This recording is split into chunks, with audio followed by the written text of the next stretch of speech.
good afternoon. My name is Mike Ballweber and I'm the president of Doosan Bobcat North America. We're here at the Bobcat booth at CONEXPO 2020. Obviously been a really exciting time for us. It's a great show. This year we're taking a little different approach to how we're doing our booth. Rather than putting a lot of products, or in some cases all the products we've had in our booth, this year we're really focusing on a lot of the new things, whether it's products or technologies.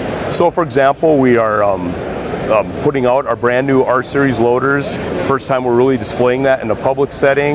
We have our R2 Series excavators, other new products like a brand new one we're just launching, a smaller articulated loader.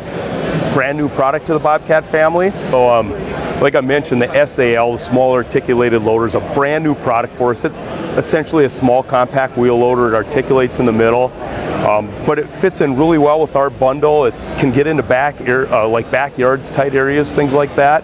And it's a tool carrier. I mean, it fits right in with our attachment concept and all the different things you can do with that.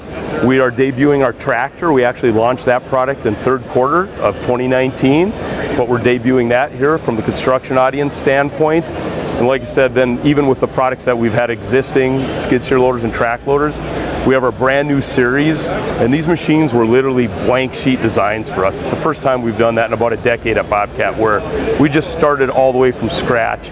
And a lot of it has to do with our customer requirements in the machines, what they want the machines to do. We had to take a fresh approach to how we designed them and how we build them. And then also we're spending a lot of time in the technology and innovation space. So for example, we have our innovation team. They're launching a brand new feature where you can take an iPhone, download an app, and you can actually control your skid steer or your track loader with your iPhone remotely. So really cool. And then a lot of electric vehicles is obviously big at this show. We got 3 of those here. 2 of them that are electric powered, but they still have hydraulics running the work group. And then we have one that's all electric. And what's different about that is even the work group, the booms and those functions are controlled by electronic actuators, electronic motors. So there's literally no fluid in these machines, no engine oil, no hydraulic oil. So that's really cool. Obviously the industry is moving that way, and you know, there's a lot of talk about it. I would say in our industry it's still somewhat in its infancy, but we are starting to get more and more requests for it. And kind of the interesting part for me is it started out as very much an emissions requirement or emissions way of getting around having emissions coming out of the vehicles. But the other thing we're starting to find that's a big factor as well is noise. Obviously electric machines are much quieter than diesel powered machines. So we even had a customer in our booth yesterday that was talking about safety. And the reason they like excavators is they work around a lot of gas lines and electrical lines, and it allows their people who are working in the trenches to communicate with the operator in the machine and for them to hear each other.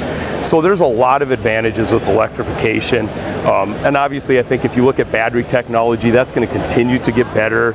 It's happening in the auto industry as well, and I think that's going to come to our industry.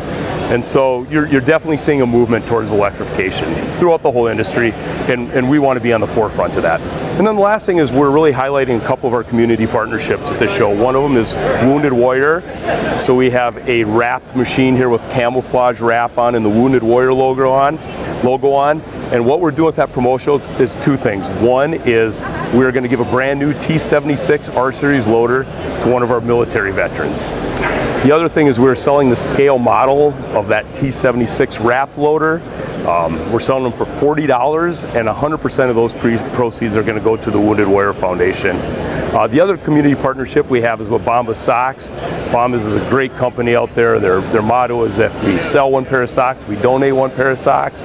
So we're giving 5,000 pair of work socks away at the show, and Bombas is going to donate 5,000 pair to local shelters and community shelters across the U.S. It's been such a busy last 6 to 12 months with all the new launches. So we're about midway through our R Series launch.